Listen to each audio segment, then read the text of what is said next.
Creamos un espacio libre de juicios donde invitamos a expertos de los que aprendemos prácticas y filosofías que contribuyen a nuestra transformación y bienestar. Descubre la vida desde otra perspectiva y amplía la visión de tu ser. Yo soy Bárbara Flores. Y yo soy Vicky Becker. Esto es Té de Tila, un espacio para ponerte en paz. Y pues estamos aquí con Eduardo Greco y vamos a hablar de este tema que es tan interesante, pero justo ahorita estábamos comentando que hay muchísima ignorancia en torno a la bipolaridad, porque se usa el término de aquí para allá, de allá para acá, pero pues yo creo que muy pocas personas saben en realidad de qué va la bipolaridad. Y Eduardo Greco pues es un gran experto, no nada más en bipolaridad, en muchas otras cosas, pero hoy pues es de lo que vamos a hablar. Bienvenido, Eduardo, qué gusto que estés aquí. Gracias, el gusto es mío, la verdad que me da mucha felicidad estar con ustedes nuevamente. Nuevamente porque estuvimos hablando de flores de Bach hace algunos meses, que también eres pues de los expertos más importantes en este país, ¿no? Bueno, sí. Gracias por el piropo. Bueno. Y bueno, como ¿cómo percibimos hoy en día la bipolaridad? Ya para entrar en materia. Bueno, por ahí habría que partir de imaginar un aporte de la neurociencia en los últimos años, de la última década, ¿no? En el contexto del desarrollo de la ciencia es un segundo dentro de la historia de la evolución de la ciencia, y es observar que hay por lo menos tres tipos de funcionamiento y tres tipos de forma que tiene nuestro cerebro, nuestro psiquismo de trabajar, establecer conexiones, de conocer, de establecer vínculos. La primera de estas formas es la forma tradicional, que se conoce como pensamiento analítico, tal como ¿no? Memoria y concentración. M-A-M-A, M-A-M-A, ¿no? Es decir, nosotros aprendimos a través de llenarnos de información, pero poco comprender la lógica de las cosas. ¿Recuerdan aprender de memoria la conjugación de los verbos? Como la de multiplicar, ¿no? 2 por 2, 4, 2 por 3, 6. Pero la lógica de todo esto, la comprensión de los procesos de estas cuestiones, no se ponían sobre la mesa. Y lo mismo pasa en todas las disciplinas. Por ejemplo, la historia, acumular datos, pero no comprender los procesos históricos. El pensamiento analítico se siente muy cómodo en los razonamientos, en lo lógico, en lo mental, en la memoria, en la concentración, en la información. Pero frente a este pensamiento analítico, hay otro pensamiento, que es un pensamiento que se conoce como visoespacial, los pensadores visuales, esas personas que perciben totalidades, que les interesa la comprensión, no la información, que no es que no tengan buena memoria, tienen buena memoria, pero no les interesa la memoria, lo que les interesa es comprender los procesos. Es decir, hemisferio izquierdo y hemisferio derecho. Pero si vos me preguntás, Vicky, Bárbara, me preguntan cuándo nació mi papá, yo no tengo que sacar el péndulo, decir voy a intuir, sino simplemente hago un acto de memoria. Recurro a mi pensamiento analítico. Hay cosas que se resuelven por esa vía. Pero hay otras cosas, por ejemplo, la comprensión de una obra estética o mientos, ¿no? Que no se pueden explicar, sino que emanan otro tipo de mecánica de funcionamiento.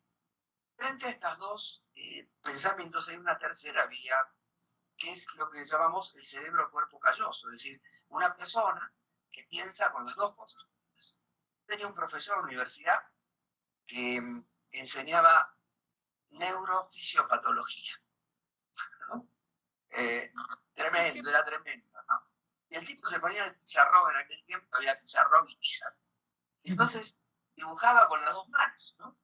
Y todos estábamos azorados, porque además eran tipos perfectos. Bueno, es una persona cuerpo calloso, que piensa tanto analíticamente como intuitivamente, piensa tanto visualmente, que ve tanto el bosque como el árbol, ¿no? Porque el pensamiento analítico ve el árbol, pero no el bosque, y el pensamiento visoespacial ve el bosque, pero no ve el árbol.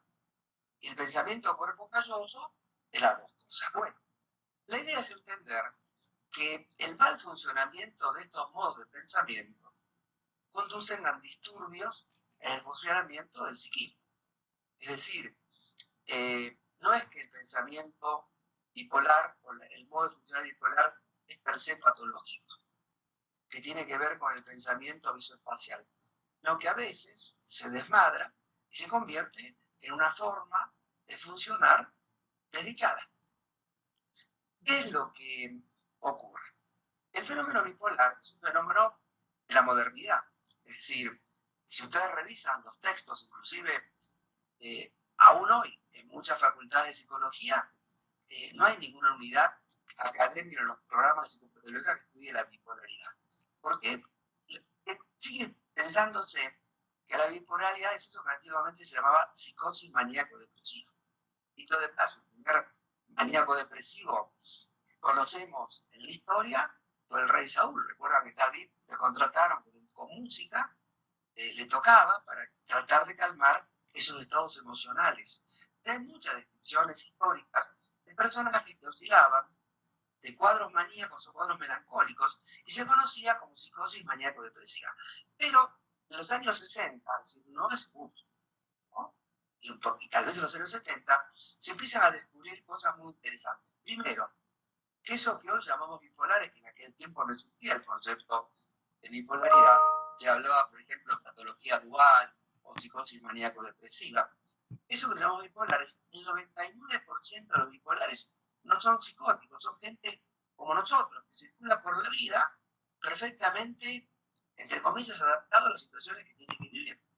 Lo que sufre un padecimiento muy importante es el hecho de que carece de una estabilidad emocional significativa, pasa estados eufóricos, estados depresivos, pero sobre todo, y esto es importante, el núcleo central del sufrimiento bipolar no es tanto la oscilación de los estados de ánimo, la incapacidad de poder unir polaridades, no el desmadre que estas personas sufren en el plano de sus vínculos. Y son personas que tienen una vida vincular tormentosa. Este primer hecho, es decir, la mayoría de los bipolares no son psicóticos, se aúna un segundo hecho muy importante, es el hecho de que, aún se sigue diciendo, la bipolaridad no tiene cura. Ahora se modifica y se dice no tiene cura, es tratable, ¿no? Pero es el mismo perro con distinto collar. Hay una convicción en la psiquiatría clásica de que esto es una cuestión genética o una alteración de la bioquímica cerebral, pero que no tiene cura. Y esto es una equivocación total y absoluta. Lo que ocurre es que se trata mal a los pacientes bipolares.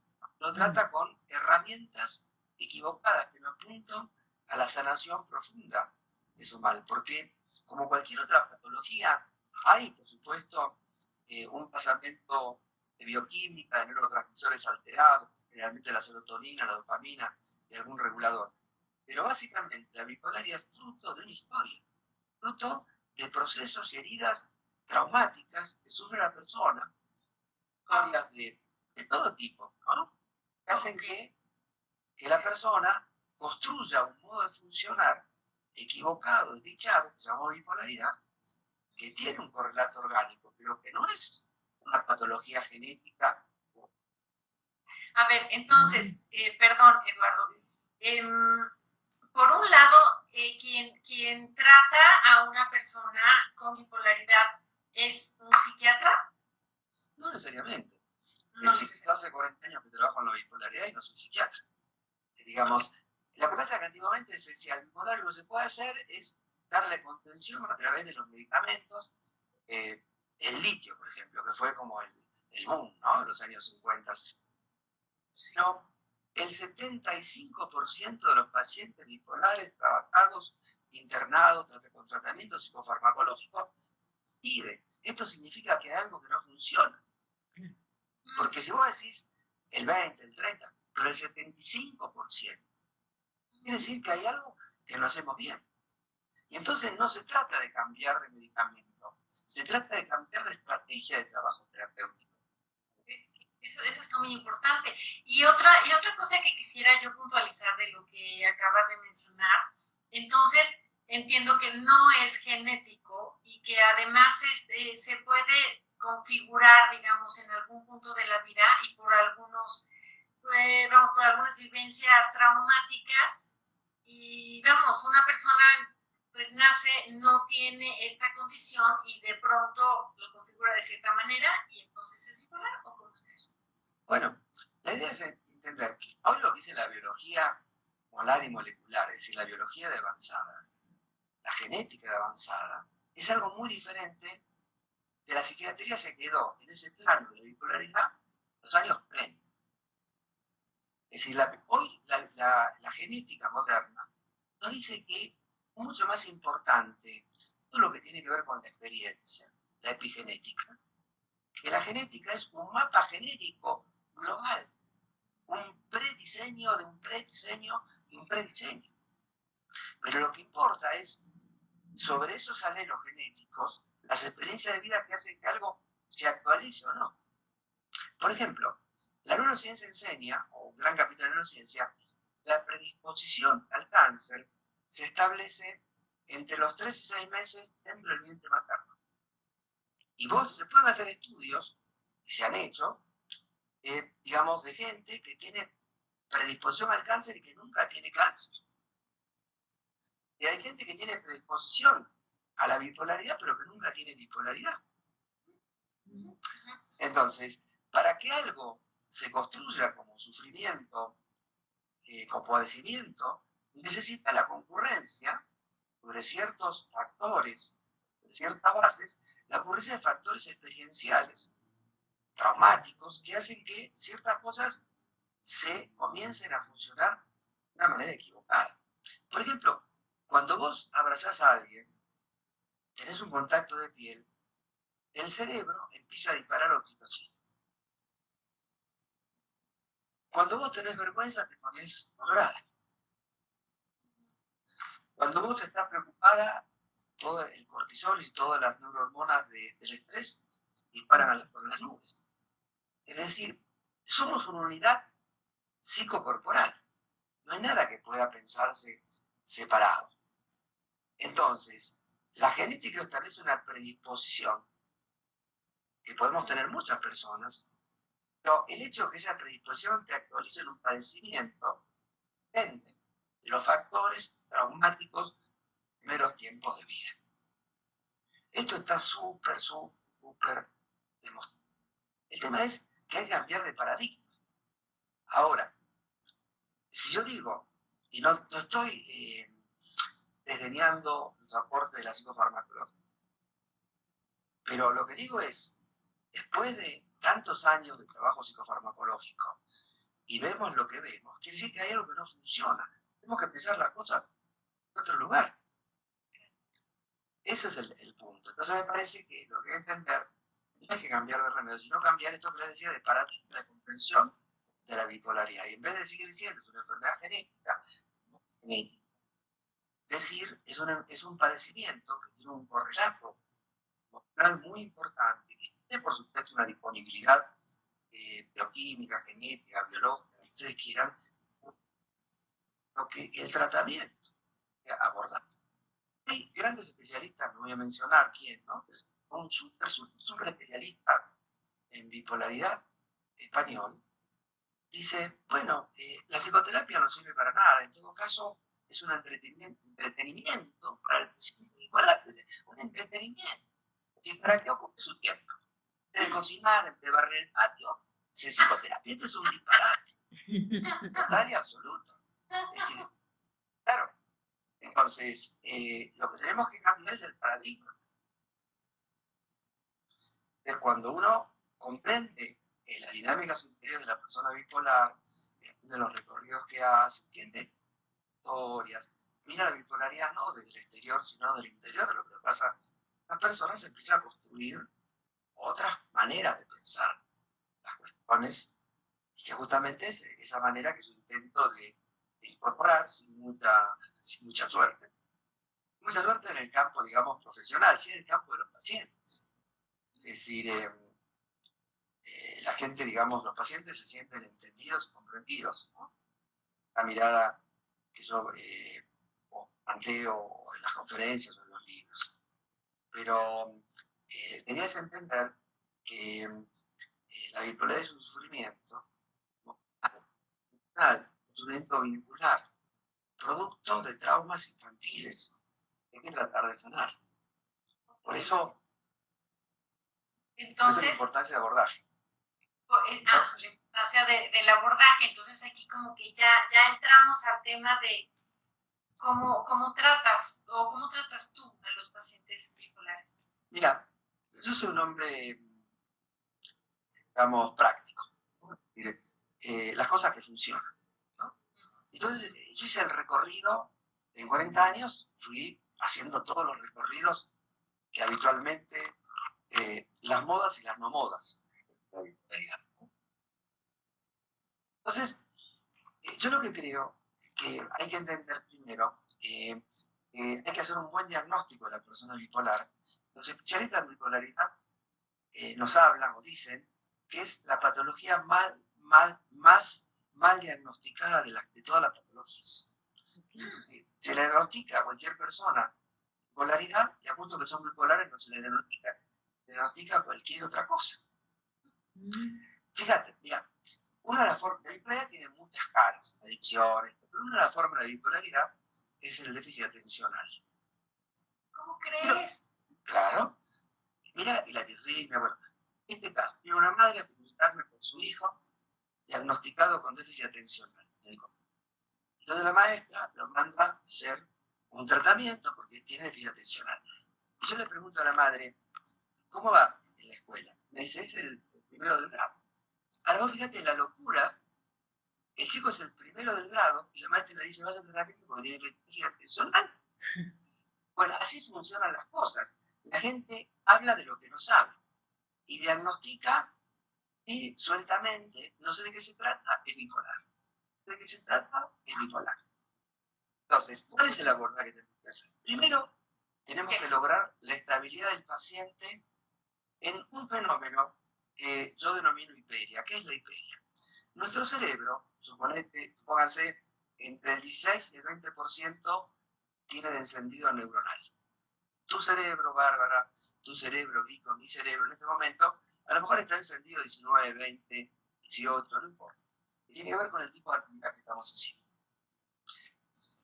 Y hay un mecanismo en el cerebro de protección.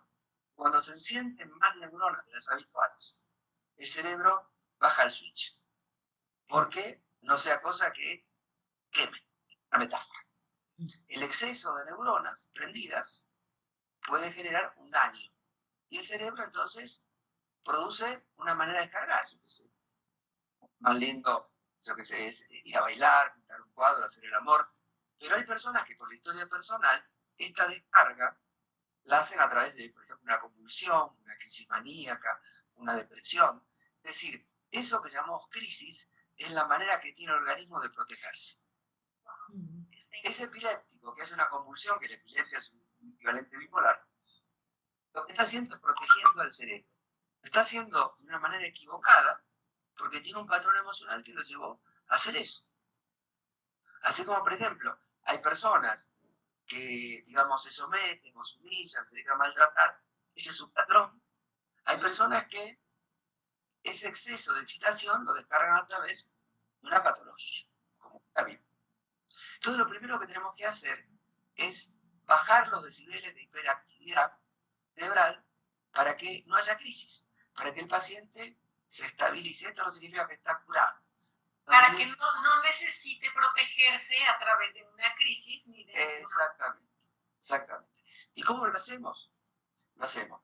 Y lo de fondo es un cambio alimenticio muy importante.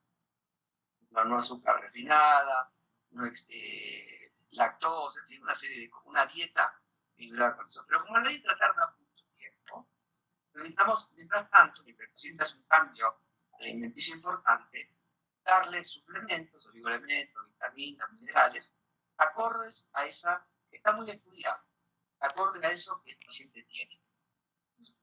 Agregar, hay una técnica muy importante para el paciente bipolar que es la terapia neural, es una terapia médica alternativa, que es una terapia neural, que lo que hace es resetear el sistema nervioso.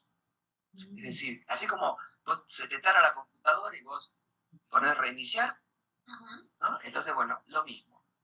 Terapia neural es todo un protocolo que hace que trabaja sobre el sistema nervioso Y con esos recursos logramos, dentro de un tiempo más o menos bastante breve, logramos que el paciente aleje los peligros de crisis. Y cuando uno logró alejar los problemas de crisis, podemos trabajar el fondo. Trabajamos con un trabajo terapéutico, yo los mando siempre a hacer trabajo constelar, relaciones familiares que tan importantes, los bipolares. A ver, y esto me imagino que como se configura por un trauma de la infancia, entonces ya que logras estabilizarlo, hay que atender, digamos, pues el trauma, ¿no? Lo que Por eso, hacer la terapia, digamos, de traumas, ¿no? Todo un trabajo, digamos, psicoterapéutico que abarca distintos elementos, psicoterapia, terapia de trauma, constelaciones. Yo trabajo con esencias florales y homeopatía. Entonces a uno, al tema de, digamos, de las vitaminas, minerales, elementos, estos recursos naturales, y con el tiempo, y un plan de vida, ¿no? Que le ayuda a organizar el paciente bipolar, desarrollar ciertas actividades.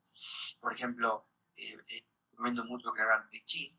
Por ejemplo, bailar el tango, hacer tai chi, equilibra uno de los neurotransmisores alterados en el paciente bipolar. Si un paciente bipolar va todas las semanas, 2 veces por semana, a bailar tango, vas a ver cómo 6 meses tiene equilibrada la serotonina. ¿Por qué? ¿Por qué tango? No podría ser salsa. Mira, hay un médico psiquiatra, un destacado neurocientista, se llama Trocero, Federico Trocero, un médico psiquiatra argentino, que dejó prácticamente la práctica psiquiátrica, anda por el mundo haciendo un trabajo que se llama tango terapia. Yo lo conocí, digamos, hace 5 años, ¿no? En un psiquiátrico, él trabajaba con los pacientes haciéndolos bailar. Y el tango, otras danzas, otras cosas, es una danza, es un abrazo que se baila. Sí, sí, Y el abrazo produce la oxitocina, el equilibrio, es decir, produce una serie de efectos. Otras danzas producen otras cosas, ¿no? Entonces, hay un elemento que se llama, digamos, recursos endógenos, ¿no? Mensajeros endógenos. Por ejemplo, ese litio que toma el paciente bipolar, el paciente lo fabrica. Cuando vos tomas litio exterior, lo que ocurre es que dejas de fabricar tu propio litio. Terminás haciendo dependiente. Tienes los beneficios de tu propio litio. Entonces, hay técnicas de distinto tipo, arte dramático, pintura, distintas cosas que están muy estudiadas en el mundo, muy estudiadas, que generan ciertos efectos. Cuando uno lo hace sistemáticamente, cuando lo establece como un patrón de vida, produce ciertos efectos benéficos psíquicos orgánicos. Entonces están medidos por neurotransmisores, es decir, están medidos. Yo puedo decir, bueno, usted va a empezar a bailar tango. A los 3 meses te hago un marcador serotonina y ves la modificación. No es una cuestión mágica. Entonces, cuando esa persona, este médico Federico Trocero, me hablaba de estas cosas, yo lo miraba, porque yo soy un cultor del tango, pero del tango como baile, ¿no? Yo lo miraba y decía, bueno, pero bueno, yo qué sé, en esto vamos a probar. Entonces, fui probando y fui viendo los beneficios en el paciente, esto como hacer arte dramático, como hacer otras cosas, ¿no? Entonces, ese, digamos, es parte del tema, ¿no? Ofrecer al paciente una serie de recursos que lo ayuden a generar un proceso de despertar, vamos a llamarlo así, aunque suene romántico, los curadores interiores. Despertar las fuerzas curativas de nuestro sistema inmunitario, que está ligado a nuestras hormonas, está ligada a nuestros neurotransmisores. Y entonces, ir progresivamente, no es una cuestión de hoy para mañana. Yo al paciente que viene a tratarse le digo, mire, no es que usted me tiene que ver a mí todo este tiempo, pero usted tiene que comprometerse en un trabajo terapéutico por lo menos entre 3 y 5 años para tener una vida. No es que me va a ver a mí durante esos, yo veo pocos pacientes. Usted tiene que hacer el trabajo, el tratamiento, ¿no? Ahora, cuando viene un paciente que hace 20 años que está tomando psicofármacos, ¿qué? Decirle 3 años. Entonces, la idea es esa, que el paciente vaya desarrollando no restricciones, porque lo que hacen muchos remedios de este tipo es bloquear, ¿no? Es como un analgésico. Vos no es que se te fue el dolor, no te enterás. El dolor se... Bueno, acá es lo mismo, es decir, vos tomás un antiepiléptico, no es que desapareció la epilepsia. Es un bloqueo que impide la crisis, pero seguís siendo epiléptico. La propuesta es apuntar a la sanación, no a la dependencia. A la sanación. Entonces, hay sanación. Sí, claro que hay sanación. Claro que hay sanación. El tema es entender que esto no es así ni la panacea universal, ni es entro, sonrío y me curé. Esto implica trabajo, un plan de vida. Alimentación, actividad física, expresión, terapia, es decir, implica una serie de cosas. Entonces, hay gente que, por ejemplo, yo le digo, bueno, que haga tai chi. Es muy bueno el tai chi para el paciente, ¿no? Entonces hay pacientes que lo toman y hay pacientes que no. Yo tengo pacientes perfectamente estables o con muy pequeñas, ¿no? Que todos los días se levantan y hacen media hora de tai chi. Es como tomar un remedio, o hacer lo que sea, lavarme los dientes, voy a hacer tai chi. Entonces con el tiempo van viendo los beneficios. O por ejemplo, a otros yo les recomiendo lo que es la acupuntura. Hay experiencias con la acupuntura fantásticas, fantásticas. Entonces, claro, yo qué sé, nosotros vivimos en un universo donde todas estas cosas te miran raro, ¿no? Yo, por ejemplo, hace un tiempo fui a un congreso en Los Ángeles de bipolaridad, ¿no? Pero hubo dos cosas graciosas, ¿no? La primera cosa graciosa es que estaba lleno de stand médicos, de psicofarmacológicos, de laboratorio, y había toda una multitud reunida al torno de un stand. Ese stand fue gracioso, vendían saumerio, vendían todas cosas así raras, esotéricas, ¿no? Otra cosa, ¿no? Pero bueno, yo hablé, congreso hablé, y es como, digamos, sembrar en el desierto. Eran 3 o 4 personas, pero el tema es, digamos, la creencia de que no hay otras alternativas y otras. No digo que esto que yo propongo sea lo único, que sea lo mejor ni nada. Digo, es otra alternativa. Entonces tenemos que abrirnos, a que nosotros trabajamos en la bipolaridad, tenemos que abrirnos a las alternativas que la ciencia prácticas nos van mostrando casos. Yo estudié en una época con un gran maestro que escribió un libro precioso que se llama Biología del Amor, ¿no? Arthur Janot, que, por ejemplo, entre sus pacientes tuvo a los Beatles. ¿No? ¿No? Bueno, entonces, yo recuerdo una clase, estoy hablando del año 94, 95, ¿no? Arthur Janot hablaba, una persona le preguntaba cómo se podía estabilizar a un paciente bipolar y contaba un caso. Y Arthur Janot a mí le dice, pero recomiéndele que tenga sexo, no el sexo habitual. Como, ¿qué me está hablando? Pero bueno, y era un tipo neurocientista de primera onda. Que tenemos a la mano las soluciones a muchas cosas. Entonces, ahora veo en la clínica cuando un paciente bipolar tiene hábitos sexuales adecuados, buenos, ¿no? Tiene un sexo dichoso, frecuente, ¿no? Etcétera, etcétera, ¿no? Empieza a mejorar. No digo que sea la única cosa, ¿no? Entonces, o la respiración, porque el bipolar tiene problemas de oxigenación cerebral, porque ha tenido hipoxia prenatales o en el momento de nacer o en los primeros tiempos de vida, ¿no? Entonces una buena respiración, una buena oxigenación ayuda a mejorar sus condiciones de estabilidad. ¿Y meditación también? Meditación, claro, sí, claro. Sí. Bueno, sí, es una meditación en movimiento. Sí, exacto. Es que además, bueno, meditando sé que se recicla energía sexual. Totalmente. Sí, porque si no hay meditación, no hay actividad sexual, pues ahí hay energía bloqueada que hace todo. Bueno, no hay actividad sexual, hay que buscar. Bueno, nada, y la alimentación y otras cosas, ¿no? Entonces, esto en algunos países está súper decir, cómo la alimentación, los minerales, hay toda una medicina que se llama medicina ortomolecular, ayuda a mejorar y a sanar muchas patologías, ¿no? Entonces, con todos esos recursos, curso del trabajo constelar familiar, la psicoterapia, en fin, todas estas cosas que estamos hablando, va consiguiendo un efecto curativo muy, muy importante. Voy a repetir, no de inmediato, no de inmediato, pero sí a lo largo del tiempo se va progresivamente viendo como el paciente va mejorando, ¿no? Por supuesto que también depende de muchas circunstancias de cómo el paciente se encuentra. Y comprender también que el paciente bipolar es emergente de una familia bipolar.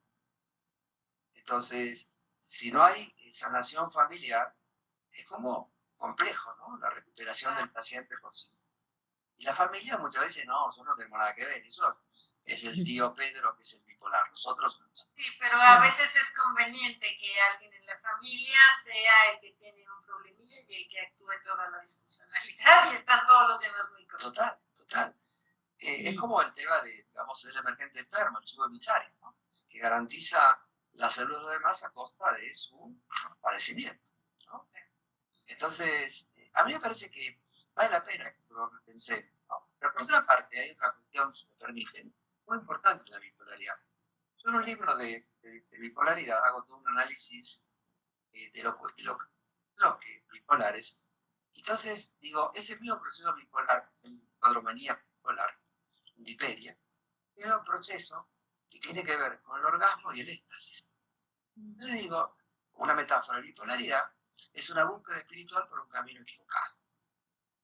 Y fundamento algo que está estudiado desde otros lugares. ¿Cómo? Por eso son tan exitosos esas granjas que algunas comunidades protestantes tienen, evangélicas, para atender a los bipolares, porque le dan un sentido de vida trascendente.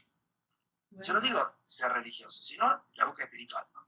Entonces, cuando vos tenés un sentido de vida, o cuando estés en una actividad de servicio, Chan, que fue un gran investigador, demostró que las personas cuando hacen actividad de servicio mejoran su condición bipolar. Otros. Entonces, cuando vos al paciente lo vas llevando paulatinamente hacia esos lugares, el paciente empieza a mejorar, digamos, a ponerse mejor. Entonces, y así con todo, ¿no?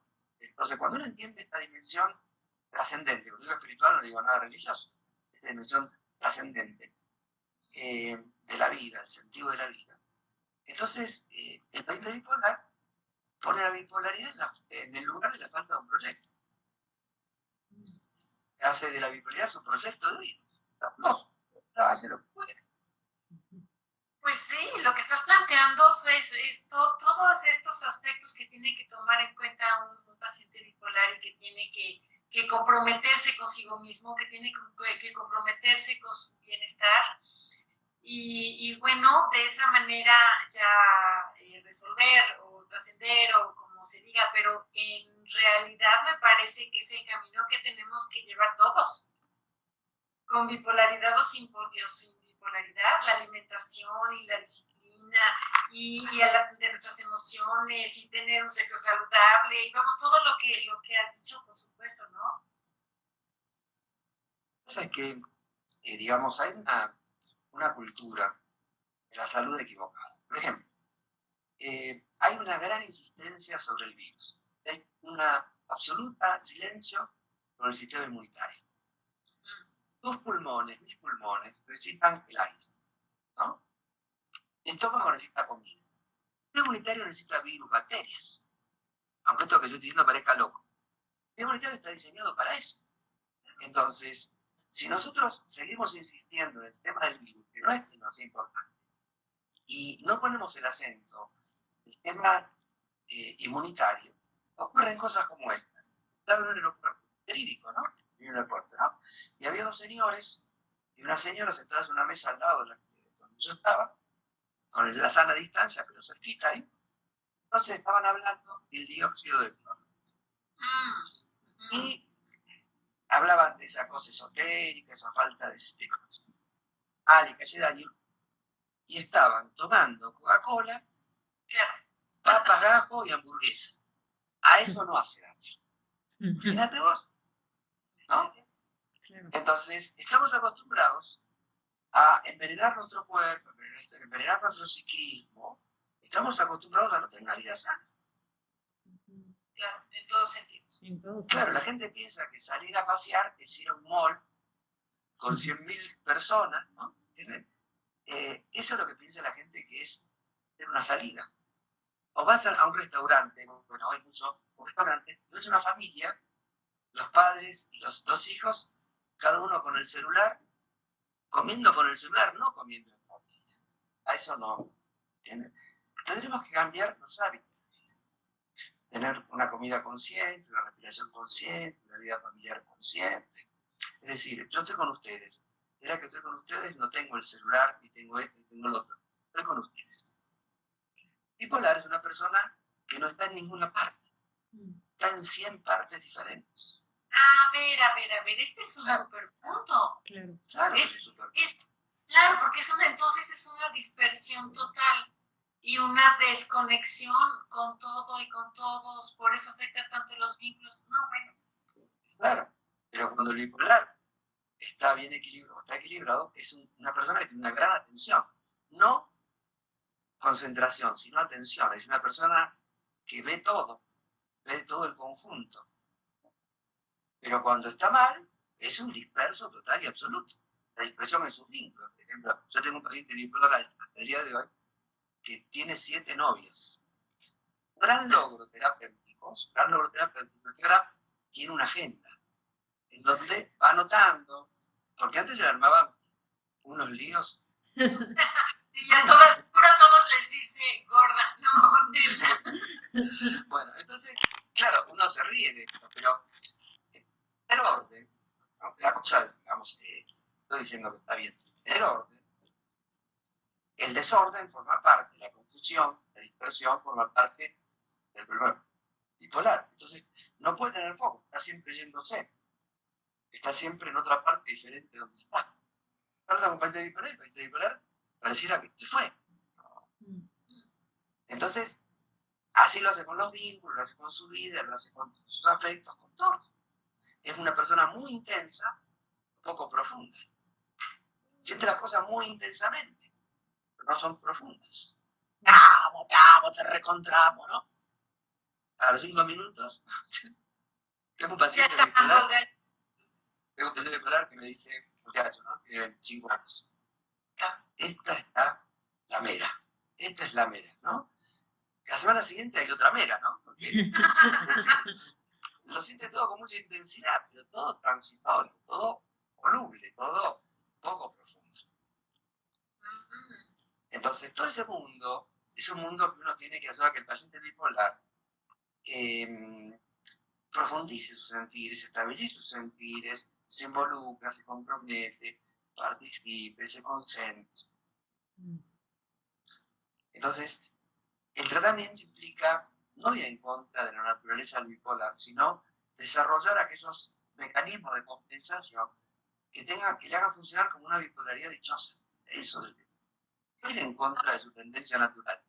Ese es un conceptazo increíble, bipolaridad dichosa. ¿Cómo está eso? Claro, yo digo que hay 2 tipos de bipolares, los desdichados y los dichosos. Una persona dichosa, bipolar dichosa, es una persona bipolar, pero que trabaja, que estudia, que tiene relaciones estables, que tiene equilibrio. Es decir, que ha logrado transformar la bipolaridad en una oportunidad. Cuando a mí me preguntan, Eduardo, ¿qué leíste? ¿Cuáles fueron tus fuentes? Mis pacientes, que además, por supuesto, he leído mucho, los poetas, los escritores, Pessoa, Borges, Sabines, es decir, tremendos bipolares que tienen una agudeza para comprender la bipolaridad que los terapeutas no tenemos. Mis libros se caen en las citas de poetas. ¿Pero qué le voy a hacer? Ellos saben de qué se trata.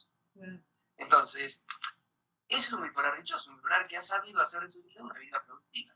No en contra de la bipolaridad, sino gracias a la bipolaridad. Porque la bipolaridad te da un recurso de vida muy importante. Y como es disperso, el bipolar tiene una gran capacidad de pasar registro de las cosas rápidamente. Entonces, claro, tiene un barrido, la bipolar, puede ser sumamente creativo, sumamente genial. Entonces, rápidamente hace un barrido, un escaneo rápido de las cosas Minuto que tarda a lo mejor media hora, en 2 minutos se escaneó la situación. No, Está bien aspectado, lo resuelve propositivamente. Es un bipolar dichoso, un bipolar productivo. no, y Bipolar, muy, digo, eso está increíble. claro, si vos pasás revista en un libro, ahora no recuerdo el autor, pero un profesor español de psiquiatría, que es un libro que se llama Los locos egregios, ¿no? Es decir, esos tipos que en la historia fueron considerados bipolares, locos, fueron geniales, que fueron geniales, ¿no? Pues inclusive reconociendo su propia bipolaridad. Entonces, la idea es no ir en contra de la bipolaridad, o no ser genio a pesar de la bipolaridad, sino gracias a la bipolaridad. La bipolaridad te da recursos sustantivos para tu vida. El tema es canalizar esa energía positivamente. Mira, atrás tuyo, Bárbara, tenés un mandala, cuyo centro es un espejo. ¿Sí? Muy bien. Imagínate que estamos mirando ese espejo, ¿no? Ese arte, ¿no? Y no va a faltar algún güey corneta. Se va a empezar a hablar de las características del metal y del vidrio, es decir, y vos esa mirada mandálica que tenés sobre el mandala con una estructura llega a tu corazón o que llega a tu alma, ¿no? Ese tipo, en lugar de poder ver eso, ve la naturaleza del metal con la cual fue construido. Y habla de eso. Como vas a un museo y estás observando un cuadro y nunca falta alguno que se empiece a hablar de cómo el pintor pintó ese cuadro técnicamente. Que no me interesa. Lo que me interesa es ese arrobamiento estético frente a una obra de arte. Bueno, entonces, el bipolar es eso, esa capacidad de poder empatizar e intuir y captar y capturar esas cosas. Entonces, como el bipolar es una persona que piensa en muchos niveles, es una persona que para el resto de las personas que son bipolares resulta algo incomprensible. Entonces, como frente a lo incomprensible, lo raro, lo extraño, la desvalorización, el estigmatización, Hay el violencia. estigma, el estigma. Pero el bipolar es genial. Mira, me gusta mucho la poesía, me gusta mucho, por ejemplo, Fernando Pessoa. ¿Cuál es? Fernando Pessoa, por ejemplo, yo qué sé, cualquiera de los libros de Pessoa, ¿no? Es un bipolar, te describe el cuadro bipolar, ¿no? Sin hablar de eso, porque es poesía o es literatura, ¿no? Literario de Pessoa. Entonces, lo mismo pasa con otros poetas o con otros narradores que eran grandes bipolares, ¿no? Pero lo que hicieron fueron canalizar a través de una actividad creativa, en lugar de convertirse en un síntoma, la convirtieron en una actividad dichosa. Por ejemplo, Gabriel García Márquez, siendo bipolar, pero dichoso, productivo. Muy claro. Ese es un súper dato. Bueno, no es ni siquiera esperanzador porque no es esperanza, es como una gran noticia para quien no lo sabía. Totalmente. Entonces, cuando uno deja de estigmatizarse, luchar en contra de la bipolaridad, sino desarrollar los talentos de todo este plan de vida que les planteo y pone como meta decir, bueno, yo voy a invertir en mi vida este tiempo para hasta lograr un equilibrio, el paciente sale adelante. A lo mejor no está 100%, va a tener alguna crisis cada tanto, alguna cosa así, pero va a ser una vida totalmente normal, totalmente productiva, totalmente llena de logros, de amor, de producción, perfectamente. Pero para eso hay que cambiar el paradigma de comprensión de los planes. Dejar de fomentar la dependencia, decirle usted no tiene cura, solo puede tratarse, usted no puede hacer esto, no puede hacer lo otro, no puede hacer tal. Claro. Que empieza a veces desde el diagnóstico, ¿no? Claro, mira, cuando yo empecé a trabajar con el tema de la bipolaridad hace 40 años, o más, recuerdo, en un centro en Argentina, decían a los pacientes, le decían, usted, después del tratamiento, cómprese una planta. Si al año la planta vive, consígase una mascota. Y si a los 2 años la planta vive y la mascota vive, ahí puede pensar en tener una relación. Imagínate vos, ese es un disparate. Claro. Entonces, yo creo que hay que volver a pensar, volver digamos, a construir otra mirada sobre la bipolaridad, entiendo que la bipolaridad puede ser un recurso, que el bipolar tiene una gran tendencia a la dependencia, y aumentar la dependencia lo ancla en la enfermedad, en lugar de ayudar. Entonces, todas estas cosas, y ser muy paciente, ¿no? Porque respecto a bipolar hay que ser muy paciente. Hoy sí, mañana no, tal vez. Entonces, uno tiene que acompañar al paciente hasta que equilibra, ¿no? Te digo, un paciente bipolar que esté estable es una porquería de bipolar. Un paciente bipolar es inestable. Tenemos que lograr que progresivamente el paciente vaya dejando atrás una inestabilidad que es grande y la convierta en una estabilidad chiquitita, que siga oscilando. Pero siempre va a oscilar porque esa es su naturaleza. Es un ejemplo. Pues sí, oye, y entonces, cuando hay una persona, bueno, me parece como lógico que, por supuesto, esta persona se tiene que atender muy bien, ser muy bien diagnosticada, responsabilizarse de su propio ser y tal, pero la familia, pues, por lo menos tendría que enterarse y no mal informarse, porque, pues, es muy importante. Total, yo cuando viene un paciente a consulta, demando compromiso familiar. Si no hay compromiso familiar, haga otra cosa, ¿no? Le recomiendo otras cosas, pero esta propuesta supone que la familia tenga un compromiso, tanto por aceptar que ellos también son parte del problema. No es que mi hijo tiene un problema, sino todos tenemos un problema, todos tenemos que participar en la curación, ¿no? Si no hay ese compromiso familiar, es muy difícil, muy, pero muy difícil. Entonces, ya lo que hago es eso, ¿no? Pedir compromiso familiar. Si no hay compromiso familiar, te recomiendo que haga otras cosas, no este programa que yo llevo adelante. Este programa necesita un compromiso familiar. Considera que hay infradiagnóstico de la bipolaridad derivado de la confusión con el diagnóstico de trastorno limítrofe de la personalidad. Sí, claro. Miren, yo le voy a dar un dato clínico, no un dato científico, un dato clínico, ¿no? Cuando viene una persona que tiene 5, 6, 7, 20 diagnósticos, van a decir, ¿no? Apuesten a que esa persona es bipolar, ¿no? Bipolar confunde al terapeuta. El paciente bipolar viene a consulta con 10 diagnósticos anteriores. La segunda cosa que les quiero decir, con todo el respeto de mis colegas, ¿no? Cuando le dices es un paciente límite, un paciente fronterizo, yo intento lo que es el cuadro. Siento borderline es porque no tiene claridad de lo que el paciente tiene. Como en medicina se dice, usted tiene una hipertensión arterial esencial. Traducción, le sube la presión, no tengo la menor idea de por qué. Pero me dicen, hipertensión arterial esencial, es otra cosa. Vos salís de la consulta diciendo, pago la consulta satisfecho porque tengo hipertensión arterial esencial, no me sube la presión, no sé por qué. Exacto.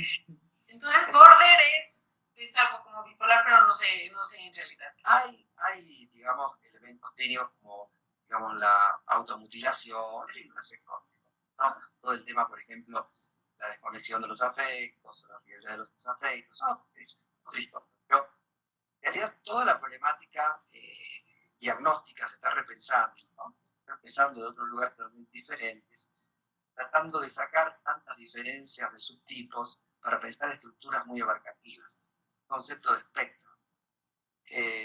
Espectro bipolar, el espectro disociativo, el espectro simulativo, son los 3 grandes espectros en los cuales toda la moderna visión de la patología emocional, patología afectiva, que no es mental, plena hoy día en los temas, ¿no? Tanto con concordancia inclusive en los neurotransmisores, ¿no? Entonces vamos hacia un nuevo mundo, hay que esperar que esto madure, no va a ser inmediato, ¿no? Yo creo que en las próximas décadas, tal vez ya no lo vea, vamos hacia eso, vamos hacia el tema de repensar la enfermedad afectiva desde otro lugar totalmente diferente. Estas súper subtipos y tipos de tipos y divisiones lo que hacen es embarrar la cancha, nos saben perder el trabajo sobre las estructuras esenciales de la persona que sufre, ¿no? Y eso es lo que hay que apuntar, apuntar a las estructuras. Las enfermedades afectivas. Sí, claro, no son mentales, son afectivas. lo mental es parte de, digamos, de esta mirada que se tiene, pero es una creencia. ¿No? Es parte de este Es paradigma. como si el otro día había una discusión sobre una chica, yo pongo queridos amigos y amigas, ¿no? Y entonces una chica en el fondo me dice, ay, Eduardo, te pido por favor que te ajustes la Real Academia Española, ¿no? Dos, incluye las. Digo, claro, sí. 3 siglos, un grupo de tipos, de hombres, ¿eh? Nosotros, esto es, las otras, ¿no? Son los agregados. Entonces, evidentemente, el lenguaje expresa creencias, ¿sí? Sí. Entonces, necesariamente la regla de gramática está reflejando un sistema credencial. Entonces, yo entiendo la regla gramática, pero entiendo también las creencias que están detrás de eso. Y acá es exactamente lo mismo. Acá es exactamente lo mismo. Vean las creencias que tenemos en la vida. Enfermedades afectivas, me suena, pues tiene que ver con emociones, con el manejo o falta de manipulación. No somos lo que pensamos, somos lo que sentimos. Sí. Y en la sociedad, lamentablemente, pues se le da mucho peso, mucha importancia al pensamiento. ¿No? Totalmente. Y a las acciones, al contrario, ¿no? Y así no va, Bárbara. Y así no va. Oye, y tienes libros, ¿cierto? Sí, platícanos. Canalizo mi neurosis escribiendo. Bueno, además, déjenme decirles que he tenido la oportunidad desde hace bastante poquito tiempo de leer las notas que escribe de Eduardo Greco en Facebook todos los días. No, bueno, qué manera de escribir, ¿cómo le haces? No puede ser, es que escribes hermoso y bien profundo, claro, y es fascinante el poderse enganchar con tus letras, con tus libros. Bueno, yo creo que las letras me escriben, más que yo las escribo, las letras me escriben. ¿No? Es decir, yo pongo los dedos nomás. Sí, escribí varios sobre bipolaridad, escribí 7 libros. El primero fue un libro, 7 libros, sí. El primero fue un libro que se llamaba Afectos, los afectos que están para hacer sentido, un libro ya que tiene 25 años. Muertes inesperadas, complejo materno, la bipolaridad como don, despertando el don bipolar, la bipolaridad como oportunidad, y el último fue Constelaciones familiares y bipolaridad. Wow. Que es un libro donde uno, digamos, mi formación de constelaciones viene del psicoanálisis hace muchos años, pero también tomé contacto con la enseñanza de Bert Hellinger, ¿no? Muchos años, y de hecho doy en algunos lugares que enseñan constelaciones, me invitan a hablar de mis cosas. ¿No? Escribí este libro, que es sobre constelaciones familiares y bipolaridad, donde justamente todas estas cosas que estamos hablando, planteo desde la mirada familiar, la mirada familiar y los ancestrales. Así que bueno, ahí va. Ahí va, ¿no? Editor contento. Sí, editor contento, claro. No, bueno, es también muy buen dato, caray, porque si hay alguien en la familia con bipolaridad o uno mismo, pues es sí diagnosticarse bien, y ahí hay recursos para ponerse a leer, para investigar, para enterarse de qué va. Y me parece importantísimo pues este sabor que le pones, o esta manera de tratar de direccionar, a ver, espérense, sí hay, pero es un don y se puede aprovechar y es para el propio beneficio, y solo es como un reacomodo de paradigmas y de malas informaciones por todos lados.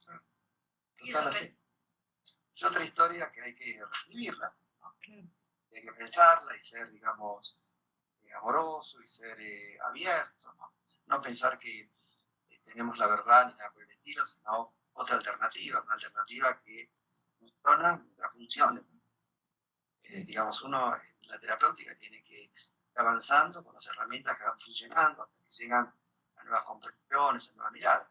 Pero creo que lo más importante es cambiar las creencias que tenemos sobre bipolaridad, que tenemos sobre el enfermar afectivo, ¿no? Como esto que les decía, no es enfermedad mental, es una enfermedad afectiva.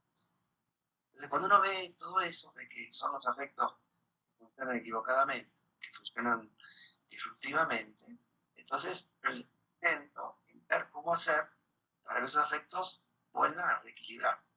Y eso cambia totalmente. Pero lo importante no es comprender cuál es la historia que me llevó a, sino revivir, conectarme con los afectos que no puedo expresar. Yo he visto muchas personas que saben perfectamente lo que les pasa, explican todo, comportándose igual. Lo que nos cambia es conectarnos con sentires, no con expresiones mentales. No es que te encontro, simplemente digo, lo que me cambia a mí es incorporar a mi vida afectos que no tengo. Abrirme al amor, abrirme al enojo, abrirme a lo que sea, lo que necesite. Las razones, ¿no? El tema de esos pacientes que explican todo, saben todo, yo con estas cosas de costelares que le digo, de pronto escuché mucha gente que te explique el árbol genealógico, y yo no sé, tal cosa. Siguen igual. Entonces, a esa comprensión lo que hay que agregar, la contacto profundo con los sentidos. Por eso bailar tango, por eso pintar, por eso arte dramático, por eso las cosas que tienen que ver con conexión con sentidos. Sí, como nos comentaba aquí Juan Carlos Sandoval, que que está un poco contigo, hacerse cargo de las emociones, ¿no? De lo que es hacerse cargo, aceptarlas y nada de estarlas negando, de estar reprimiendo, de estar huyendo, no, hacerse cargo de las emociones, de los y aprender a vincularnos con las emociones, porque también traemos paradigmas acerca de las emociones, ¿no? Tal cual. Y la gente no habla de lo que siente. Hay toda una especie de danza para no decir las cosas como son. Entonces, eso hace que las relaciones se enreden. Cuando uno no logra expresar auténticamente lo que siente, con respeto, bien, pero es lo que siente, ¿no? No se dice, me gusta, no me gusta, me atraes, lo que sea, ¿no? Entonces, se arman enredos. Decimos las cosas tal cual como son, con amorosidad, digamos, con las cosas como las sentimos, las cosas marchan bien.